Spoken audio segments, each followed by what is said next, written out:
ఇంకా ఇంకా మీరు ఇష్టమైన పాత్రలు అంటే మీరు ఇప్పుడు హీరోయిన్గా అవ్వరు 100% కాదు. థ్యాంక్స్ అండి. ఇప్పటి వరకు చాలా ఇంటర్వ్యూస్ చేశాను.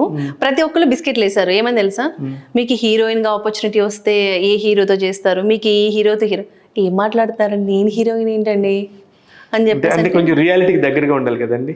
అవును, మీరు కరెక్ట్ గా మాట్లాడారు. ఐ లైక్ యూ అండి. Thank you. అంతే.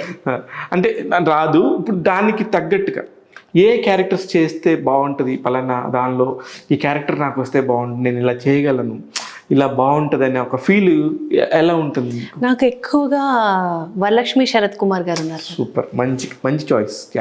సో ఆవిడ చేసే క్యారెక్టర్స్ అన్నిటికీ నేను ఎక్కువ అటాచ్ అవుతాను. సో చేస్తే ఈ టైప్ ఆఫ్ క్యారెక్టర్స్ చేయాలి లైఫ్లో ఎప్పటికైనా.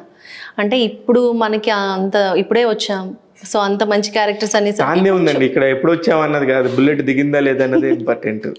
లేదు అంత ఈజీ కాదండి మనం ఏం పర్లా. ఇప్పుడు అలా వచ్చి ఒక సినిమాతో ఇలా ఫేమ్ అయిపోయి, ఇప్పుడు రష్మిక మండన ఎన్ని సినిమాలు చేసి ఉంటుంది అనుకుంటున్నారు మీరు?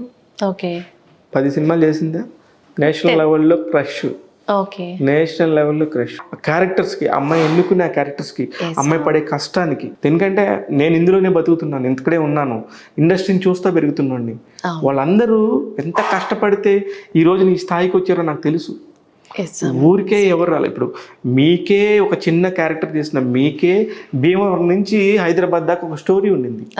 వాళ్ళకి ఎంత స్టోరీ ఉంటుంది, ఆ స్టోరీలన్నీ దాటుకొని రావాలి. వన్స్ మీరు ఇదే అని ఫిక్స్ అయినాక definitely you will be there అంటున్నా నేను. అదే నేను చెప్తున్నాను. అది ఇప్పుడు రష్మిక మీద క్రష్ ఉండటంలో తప్పే ఉంది? డెఫినెట్ గా ఎవరికైనా. నాకు కూడా ఇష్టం రష్మిక. అదే చెప్తున్నా.